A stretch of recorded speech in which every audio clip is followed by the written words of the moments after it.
ഇന്നിവിടുത്തെ ഫ്രൂട്ട്സൊക്കെ ഒന്ന് പറിച്ചെടുക്കാൻ വേണ്ടിയിട്ട് രാവിലെ തന്നെ ഒരു കൊട്ടയമായിട്ട് ഇറങ്ങിയിരിക്കുവാണേ.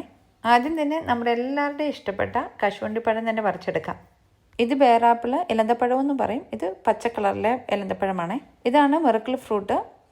ഉണ്ടാകുമ്പോൾ നിറച്ചുണ്ടാകും കേട്ടോ. ഇതൊന്ന് കഴിച്ചിട്ട് ബാക്കി എന്ത് ഫ്രൂട്ട്സ് കഴിച്ചാലും നല്ല മധുരമാണ്. ഇത് പുഷ് ഓറഞ്ച്.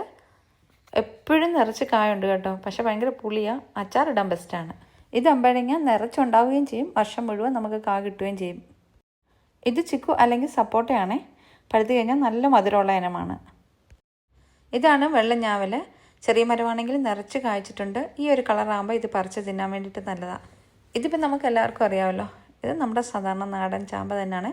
നിറച്ച് ഇപ്രാവശ്യം കായ്ച്ചിട്ടുണ്ട്. ഇത് തായ്ലൻഡ് ആപ്പിൾ ചാമ്പയാണേ. നിറച്ച് കായ്ക്കും, ചെറിയ മധുരവുമുണ്ട്. പക്ഷെ മഴ പെയ്ത് കഴിഞ്ഞാൽ പുഴുശല്യം കൂടുതലാണ്. ഇത് നാടൻ പേരയ്ക്കയല്ല, ക്രിംസൺ റെഡ് എന്ന് പറയുന്ന ഉള്ളി നല്ല ചുമന്ന കളറുള്ള പേരയ്ക്കയാണേ. ഇന്നത്തെ വിളവെടുപ്പ് ഇത്രേ ഉള്ളൂ കേട്ടോ. അടുത്തൊരു വിളവെടുപ്പുമായിട്ട് വീണ്ടും കാണാമേ.